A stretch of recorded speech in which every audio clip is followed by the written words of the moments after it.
019. Marking mops 004.23. Angels 8.5. State 6.4.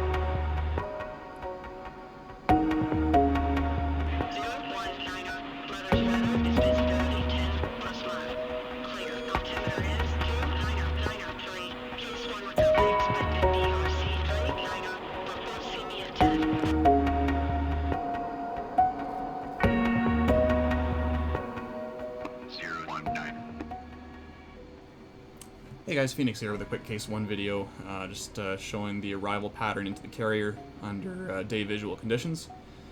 And we start out by getting the BRC from the boat and checking in, and then we go straight towards the boat. Dial in your BRC so you get a nice line of where you're supposed to be. Then you wait till you get to about 10 miles from the boat. You call see me at 10.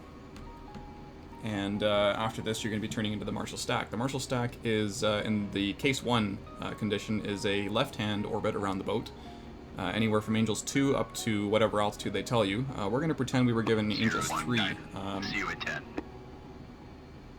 for the initial assignment. Update state switched out. 019. State 6.1. And for that initial altitude assignment, you have to be at that altitude no later than 10 miles from the boat. So it's a good, see me at 10 is a good reference for when you need to be there. So as you can see here, we're at Angels 3, and we're going to be slowing down to our max conserve airspeed that we'll need to be at in the stack, which is going to be around 250, give or take. It depends on your weight, of course, but around 250 in the Hornet is a good ballpark. Your weight is going to have to be 33,000 pounds or less for landing. There are some conditions where you can land up to 34,000 pounds, but you have to meet certain other restrictions for that. So simple answer is just 33,000 pounds is what you need. So as you can see here, we're turning into the Marshall Stack. We're joining at position 3, which is at the across from the boat at the 9 o'clock position. That's the preferred point to enter the stack, but you can enter it anywhere you want to, as long as you're doing it at a tangent to the circle. So we're Angels 3, 250 knots, entering the stack at position 3. Position 2 is at the 12 o'clock, just to the upper left of the boat if the boat's facing north. And then the 4 o'clock is going to be at the bottom of the circle, with the boat at 1. There's the boat. All descents have to be done on the bottom side of the stack. 019. Overhead Angels 3. State 6.0. 019. Power, roger. BRC 39er. Signal is Charlie. 019. Alright, so we're abeam the ship here right now, just about to cross south of that, or I say south, this is as if the ship is facing north, but you know, crossing onto the bottom of the Marshall Stack. We're going to start the turn in, and we'll start that descent down from Angels 3 to Angels 2. Marshall would normally give you those instructions, but we're going to pretend that we were given Angels 2 now. Angels 2 is the bottom of the Marshall Stack, so there's no one holding in the Marshall Stack less than 2,000 feet. The bolter pattern is 600 feet for day, 1,200 at night, so even that is lower than the 2,000 feet. So Angels 2 is the bottom of the stack, and we're going to use that for the for the orbit to start the commence. As of right now, however, we're not at the commence yet. We're still in the Marshall Stack. We're doing that 250 knots, just turning in towards the boat, and I underdid the turn there a little bit, so I'm going to shallow out. Anywhere within 5 miles of the boat on the left orbit is acceptable for the Marshall Stack. And then once we cross over the boat, we're going to keep that turn going and turn back to the outbound again.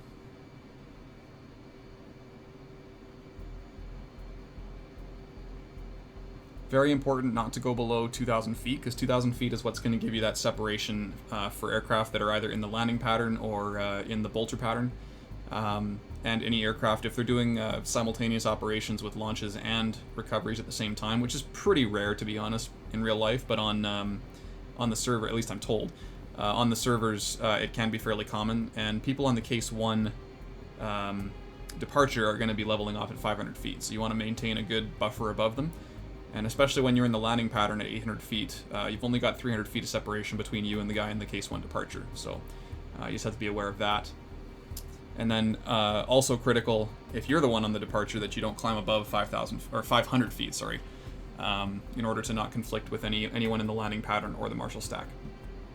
And when you're doing mill power off the bow, or even in full blower off the bow, it's hard to maintain that 500 feet. So you really have to pull that power back once you get there.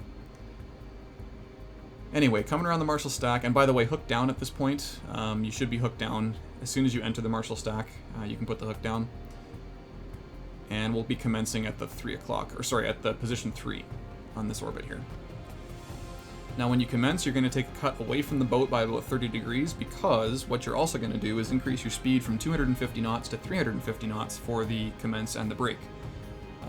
So that's going to result in your turning circle being quite a bit wider than it used to be at 250 knots, and if you don't take that cut away from the boat, like we're doing here, you can see the right turn. We're going to start a descent down to 800 feet for the commence. This is called the commence, so you make a call, 019 commencing, and the speed goes up to 350. We take the cut away so that when we turn inbound again, we don't blow through the final approach course, because we're faster than we were when we made the turn out. That's probably about enough. About the 5 mile mark there, you can turn in. The commence might be a little bit outside of 5 miles. That's not a huge deal. So coming down to 800 feet and 350 knots. We'll turn in and try to come up on behind the boat on the initial, somewhere between 3 and 5 miles. 3 is going to be pretty close. 3 is actually the initial point, so you would call 019 initial when you hit the 3 mile point. And 019, by the way, is the side number of this particular aircraft. Whenever you're flying the Marshall stack or in the vicinity of the boat, if you're on that frequency, you should be referring to yourself as your side number, not your actual mission call sign, whatever that happened to be. So if I was Triton 11 on the mission, I'd be using that call sign when I'm talking to the AWACS or JTACs or whoever. Once I get back to the boat, I start referring to myself as 019 because that's the number of the aircraft.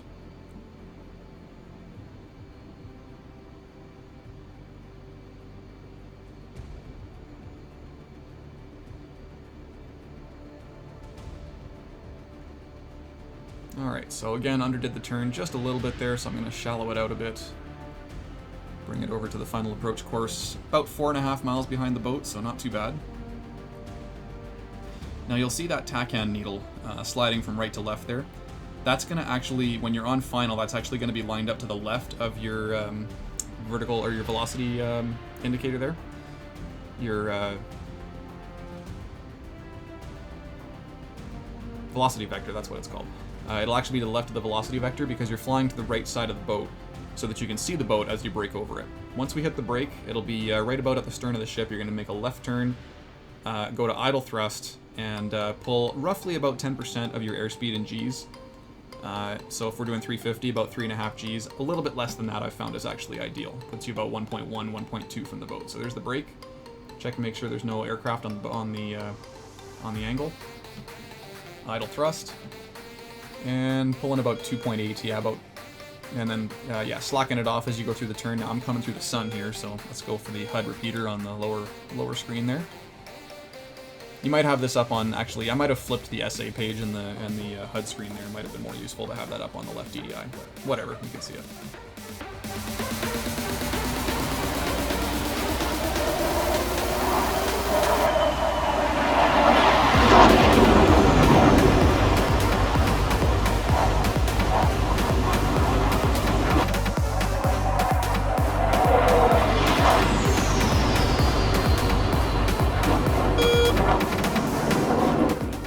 Okay, so we're at 800 feet on the downwind.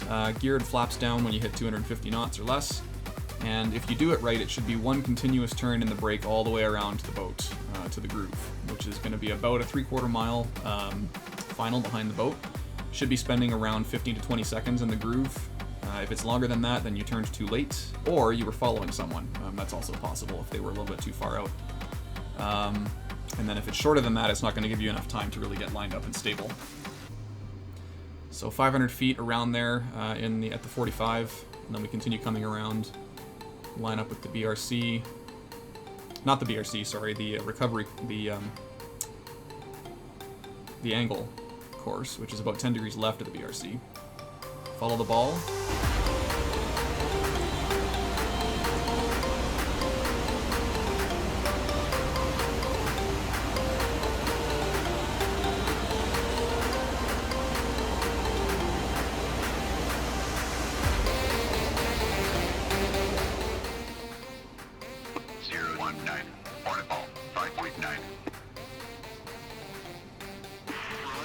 And then it's just thrust changes to keep yourself on the glide slope. You have to really lead the thrust changes because the Hornet is quite laggy on that throttle there. And I'm drifting right a little bit, bring it back over to the left. Aim for the crotch, and then let the velocity indicator come down. And there's a 2-wire, so not perfect, but you know what? It's still got the okay grade from the LSO.